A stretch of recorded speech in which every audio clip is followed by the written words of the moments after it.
ദൈവമഹത്വം, ദൈവപ്രസാദമുള്ള മനുഷ്യർക്ക് സമാധാനം.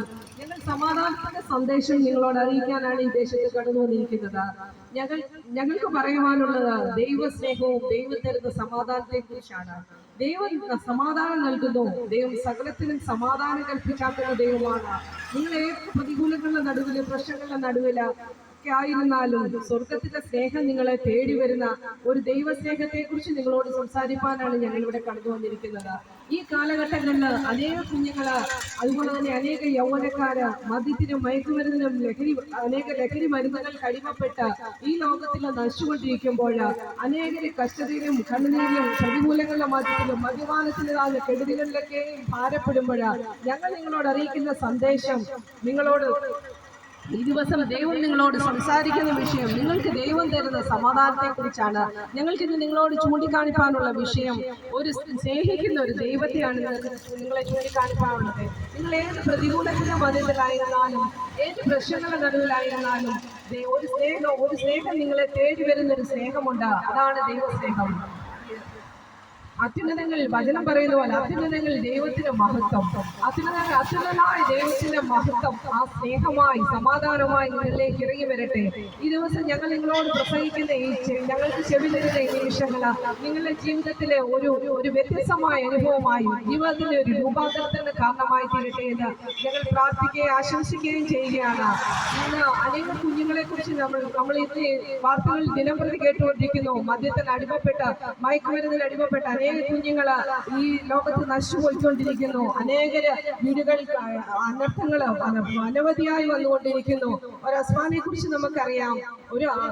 തന്റെ കുടുംബത്തിലെ സഹോദരങ്ങളെ, മാതാപിതാക്കളെ ഒക്കെ വെട്ടിക്കൊന്ന്, അതുപോലെ തന്നെ പരിക്കേൽപ്പിച്ച് അനേകരെ കൊലപാതകത്തിനൊക്കെ ഇടയാക്കിയ സംഭവങ്ങള്, അനേക കുഞ്ഞുങ്ങളെ അക്രമത്തിനും അതുപോലെ തന്നെ ലോകത്തിലെ ദുഷ്പ്രവർത്തികൾക്കും അടിമപ്പെട്ട ഈ ലോകത്തില് നശിച്ചു പോയിക്കൊണ്ടിരിക്കുന്ന ഓരോ ദിവസത്തെയും വാർത്തകളിലൂടെ നമ്മൾ അറിഞ്ഞുകൊണ്ടിരിക്കുകയാണ്.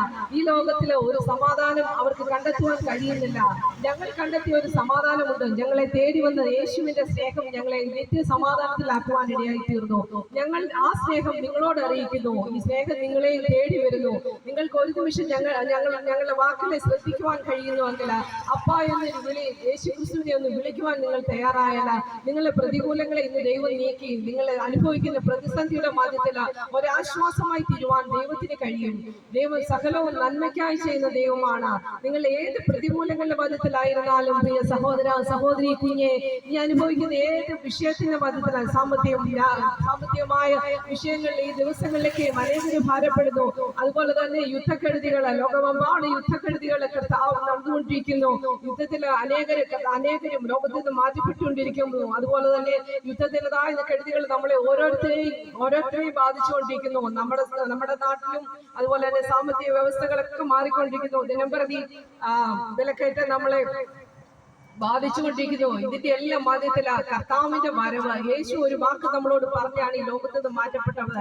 യേശു ലോകത്തിൽ കടന്നു വന്നത് ഈ മാനവജാതിയുടെ പാവങ്ങളുടെ മോചനത്തിന് വേണ്ടിയാണ് ഈ ലോകത്തിൽ കടന്നു വന്നത്. അതുപോലെ തന്നെ യേശു ലോകത്തിൽ കർത്താവ് മാറ്റപ്പെട്ടപ്പോൾ, അതായത് കാൽവരി ക്രൂശി യാഗമായി നമ്മുടെ പാവങ്ങളുടെ മോചനത്തിന് വേണ്ടി കാൽവരി ക്രൂശി യാഗമായപ്പോൾ യേശു നമ്മളോട് അറിയിച്ചത്, ഞാൻ പോയതുപോലെ വീണ്ടും വരുമെന്നാണ്, നിങ്ങളെ ചേർത്തുകൊള്ളുവാൻ വേഗം വരുമെന്നാണ് കർത്താവ് പറഞ്ഞത്. ആ കർത്താവിന്റെ വരവിന്റെ നാളുകൾ അടുത്തുകൊണ്ടിരിക്കുകയാണ്. ആ കർത്താവിന്റെ വരവിന്റെ നാളുകൾ അടുത്തുകൊണ്ടിരിക്കുമ്പോൾ ലോക സംഭവങ്ങളൊക്കെ കർത്താവിന്റെ വരവിനെ വിളിച്ചു പോകുന്നു. യുദ്ധങ്ങളും യുദ്ധശ്രുതികളും കേൾക്കുന്നു. അതുപോലെ തന്നെ ഭൂകമ്പങ്ങളും അങ്ങനെയുള്ള പല കാര്യങ്ങളും, യുദ്ധങ്ങളും ക്ഷാമങ്ങളും ഭൂകമ്പങ്ങളെ അതുപോലെ തന്നെ പ്രളയങ്ങളൊക്കെ കർത്താവിന്റെ വരവിനെയാണ് ചൂണ്ടിക്കാണിക്കുന്നത്. ഭൂമി മത്തനെ പോലെ ചാഞ്ചാടിക്കൊണ്ടിരിക്കുന്ന ദിവസങ്ങളിലൂടെയാണ് നമ്മൾ കടന്നുപോയിക്കൊണ്ടിരിക്കുന്നത്. അനേകര് ഈ ദിവസങ്ങളിലൊക്കെയും അനേക പ്രതികൂലങ്ങളുടെ നടുവിലായിരിക്കുന്നു. നമ്മുടെ പ്രിയപ്പെട്ട വിദേശ രാജ്യങ്ങളിലെ ഭയത്തോടെ ആയിരിക്കുന്നു. ഇതിനെല്ലാം മധ്യത്തില് നമ്മൾ അറിയുന്ന ഒരു സത്യമുണ്ട്, മനസ്സിലാക്കേണ്ട ഒരു സത്യമുണ്ട്. നമ്മുടെ കർത്താവായ യേശു ക്രിസ്തുവിന്റെ മടങ്ങി വരവിനെ കുറിച്ച് കർത്താവ് നമ്മളോട് പറഞ്ഞത്, ഞാൻ പോയതുപോലെ മടങ്ങി വരുമെന്നാണ്. പോയതുപോലെ കർത്താവ് മടങ്ങി വരുന്ന സമയങ്ങൾ ഏറ്റവും അടുത്തിരിക്കുന്നു. അതിനാൽ പ്രിയരെ, ഞങ്ങൾ ചൂണ്ടിക്കാണിക്കുന്ന ഒരു കർത്താവ് മടങ്ങി വരുമ്പോൾ അവന്റെ പ്രത്യക്ഷതയിൽ നമ്മൾ നിൽക്കേണ്ടതിനാ കർത്താവിനെ കർത്താവിനെ സ്വന്തം രക്ഷിതാവായി സ്വീകരിക്കേണ്ടത് ആവശ്യമാണ്. കർത്താവിനെ സ്വന്തം രക്ഷിതാവായി സ്വീകരിച്ച അവന്റെ വരവിനായി ഒരുങ്ങുവാൻ ഞങ്ങൾ നിങ്ങളെ ആഹ്വാനം ചെയ്യുകയാണ്. ദൈവത്തെ അറിഞ്ഞതിന് ശേഷമായി ദൈവകൽപ്പനകൾ അനുസരിച്ച് ജീവിക്കുന്ന ഒരു ജനവും ഒരു കുഞ്ഞും നഷ്ടപ്പെട്ടു പോയി ലോകത്തിന് വേണ്ടി നശിച്ചുപോയൊരു ചരിത്രമില്ല. മദ്യത്തിനും മയക്കുമരുന്നിനും അടിമപ്പെട്ട് ലോകത്തിൽ മാറ്റപ്പെടുന്ന ഒരു ചരിത്രമില്ല. ആ ദൈവത്തെ അറിയേണ്ടുമെന്നത് അറിഞ്ഞവനെ ദൈവം സ്നേഹിക്കുന്നു. ദൈവം നിങ്ങളെ സ്നേഹിക്കുന്ന സഹോദര, ദൈവം നിങ്ങളെ സ്നേഹിക്കുന്ന സഹോദരി. നിങ്ങൾ ഒരുപക്ഷെ ഭവനമില്ലാത്തവരായിരിക്കാം, അതുപോലെ തന്നെ സമാധാനമില്ലാത്തവരായിരിക്കാം. മദ്യപാനം നിങ്ങളുടെ കുടുംബത്തെ ശിഥിലീകരിച്ചു കളഞ്ഞിരുന്ന അവസ്ഥയിലൂടെ ആയിരിക്കും നിങ്ങൾ കടന്നുപോയിക്കൊണ്ടിരിക്കുന്നത്. എങ്കിലും ദൈവം നിങ്ങളെ മാടി വിളിക്കുകയാണ്. ദൈവം നിങ്ങളെ സ്നേഹിക്കുന്നു. ദൈവത്തിന് നിങ്ങളുടെ മനസ്സിനെ ഒന്ന് കൊടുക്കുവാൻ നിങ്ങൾ തയ്യാറായാണ്. ദൈവം അത്ഭുതകരമായ പ്രവർത്തികൾ നിങ്ങളുടെ ജീവിതത്തിൽ ചെയ്യുവാനിടയായി തീരും. ദൈവം നിങ്ങളെ അറിയിക്കുകയാണ്, ഞാൻ നിങ്ങളെ സ്നേഹിക്കുന്നുവെന്ന്. കർത്താവ് സ്നേഹിക്കുന്ന ഒരു മനുഷ്യനെ കർത്താവ് തന്റെ മക്കളെ പോലെ, അപ്പനും മക്കളോട് കരുണ തോന്നുന്ന പോലെ യഹോവയ്ക്ക് തന്റെ ഭക്തന്മാരോട് കരുണ തോന്നുന്നു. കർത്താവിന്റെ വചനം പറയുന്നു. ഞങ്ങളുടെ കഴിഞ്ഞ കാലങ്ങളെ ഞങ്ങൾ ഓർത്തു കഴിഞ്ഞാൽ ഞങ്ങൾക്ക് ഇതിനൊന്നും യോഗ്യതയുള്ളവരല്ല. നിങ്ങളുടെ മുൻപാകെ നിവർന്ന് കർത്താവിന്റെ മാറ്റമില്ലാത്ത വചനം നിങ്ങളെ അറിയിപ്പാൻ ഒരു യോഗ്യതയും ഇല്ലായിരുന്ന സ്ഥാനത്ത് ദൈവം ഞങ്ങളെ സ്നേഹിച്ചതിന് മുഖാന്തരമായി ഞങ്ങളുടെ ജീവിതത്തിൽ മാറ്റങ്ങൾ സംഭവിക്കുവാനിടയായി തീർന്നു. ഞങ്ങളുടെ ജീവിതത്തിൽ ഒരു പുനരുത്ഥാനം, ഒരു മാറ്റം ദൈവം ഞങ്ങൾക്ക് തന്നു. ഞങ്ങളത് മുഖാന്തരമായ ജീവിതത്തിന്റെ എല്ലാ പ്രതികൂലങ്ങളുടെ നടുവിൽ സ്വർഗത്തിൽ ദൈവം ഞങ്ങളെ ആശ്വസിപ്പിച്ചു. ദൈവം ഞങ്ങളെ സ്നേഹിക്കുന്നത് മുഖാന്തരമായി ഞങ്ങളുടെ ജീവിതത്തിൽ വന്ന പുതിയൊരു മാറ്റം നിങ്ങളെ അറിയിക്കുവാനാണ്. ദൈവത്തിന്റെ സ്നേഹം ഞങ്ങൾ അനുഭവിക്കുന്നു. ആ സ്നേഹത്തിലൂടെ ഞങ്ങൾ നേടിയെടുത്ത ദൈവിക സമാധാനം നിങ്ങളോട് അറിയിക്കുവാനാണ് ഞങ്ങൾ ഇവിടെ കടന്നു വന്നിരിക്കുന്നത്. സഹോദര, നിന്നെ ദൈവം സ്നേഹിക്കുന്നു. ഞങ്ങളത് നിങ്ങളോട് ഓർമ്മിപ്പിക്കട്ടെ. അനേക കുടുംബങ്ങൾ മദ്യത്തിന് അടിമപ്പെട്ട് തകർന്നുകൊണ്ടിരിക്കുന്ന ദിവസങ്ങളല്ലയോ ഈ ദിവസങ്ങളിൽ? നിങ്ങൾ അറിയുന്നു, ഒരു മനുഷ്യൻ തന്റെ ജീവിതത്തിൽ ദിവസവും അധ്വാനത്തിനായി രാവിലെ സമയം കടന്നു പോകുന്നു. രാവിലെ മുതൽ അവൻ വൈകുന്നേരം 5 മണി വരെ, 1 തൊട്ട് 5 വരെ അധ്വാനിച്ച് കിട്ടുന്ന അവന് കിട്ടുന്ന ഒരു 800 രൂപ അല്ലെങ്കിൽ 1000 രൂപ. അവൻ വരുന്ന വഴിക്ക് മദ്യക്കുപ്പിയിൽ മദ്യഷാപ്പിൽ കയറി, ബിവറേജിൽ കയറി മദ്യം വാങ്ങിക്കുമ്പോൾ അതിന്റെ പകുതി പൈസ എങ്ങനെ പോയാലും 400 രൂപ അവിടെ തീർന്നു. അതിനുശേഷമായി കടന്നു വരുമ്പോൾ നമ്മുടെ ഗവൺമെന്റ് തന്നെ പെറ്റിയടിച്ച് ബാക്കി പൈസയും കൊണ്ടുപോകുന്നു. 500 രൂപ ആ വഴിക്ക് പോകുന്നു. 1000 രൂപയിൽ എത്ര രൂപ നിനക്ക് ഭവനത്തിൽ കൊണ്ടുപോകാൻ വഴി കഴിയുന്നുണ്ട്? ആ കിട്ടുന്ന പൈസയിൽ നിനക്ക് എത്ര മിച്ചം പിടിക്കുവാൻ ഒരു ദിവസം കഴിയുന്നു? നീ കടന്നു പോകുമ്പോൾ നിന്റെ കുഞ്ഞുങ്ങൾക്ക് എന്താണ് നീ വീട്ടിലേക്ക് വാങ്ങിച്ചുകൊണ്ട് പോകാൻ നിന്റെ കയ്യിൽ എത്രയുണ്ട്? ആഴ്ചയിൽ ഒരു 5 ദിവസം ഇത് ആവർത്തിച്ചാൽ നിന്റെ അവസ്ഥ എന്തായി തീരും? നിന്റെ കുടുംബത്തിലെ കുഞ്ഞുങ്ങൾ ആഹാരം കഴിക്കുന്നുണ്ടോ?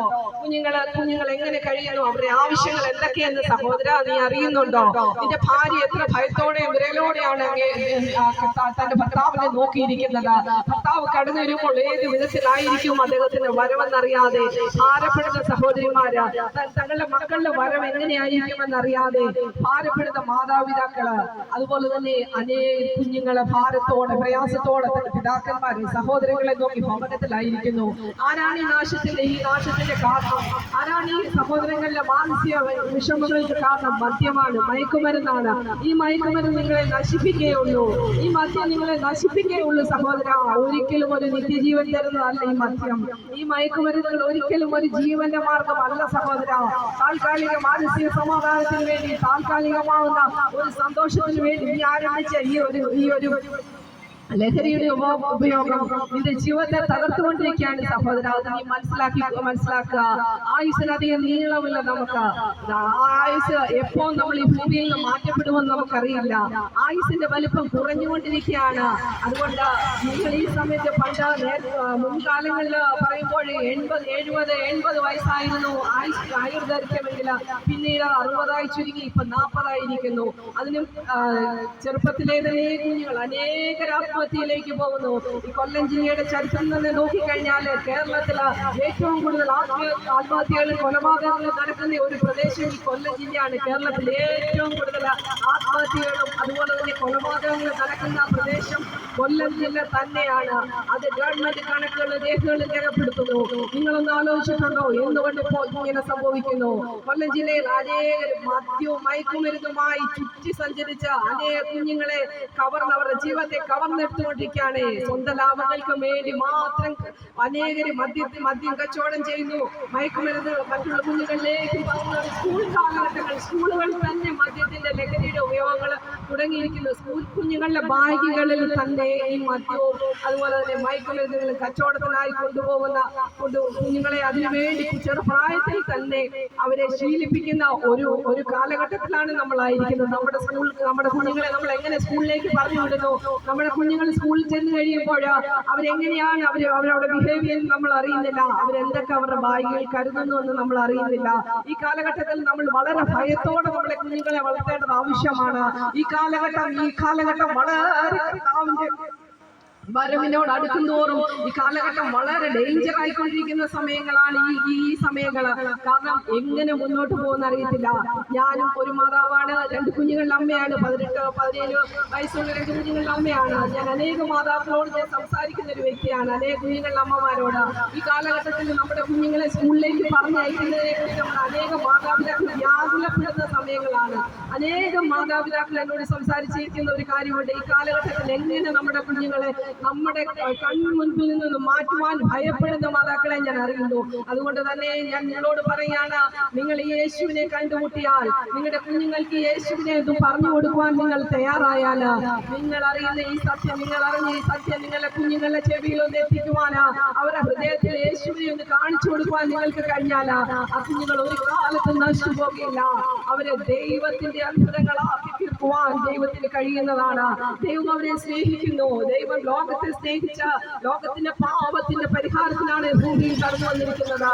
അതുകൊണ്ട് ലോകത്തിന്റെ പാപത്തിന്റെ പരിഹാരത്തിനായി ഭൂമിയിൽ കടന്നു വന്ന മരിച്ച് ക്രൂശിക്കപ്പെട്ട് അടക്കപ്പെട്ട് 3-ാം നാൾ ഉയർത്തെഴുന്നേറ്റ യേശു നിങ്ങളെ സ്നേഹിക്കുന്നു.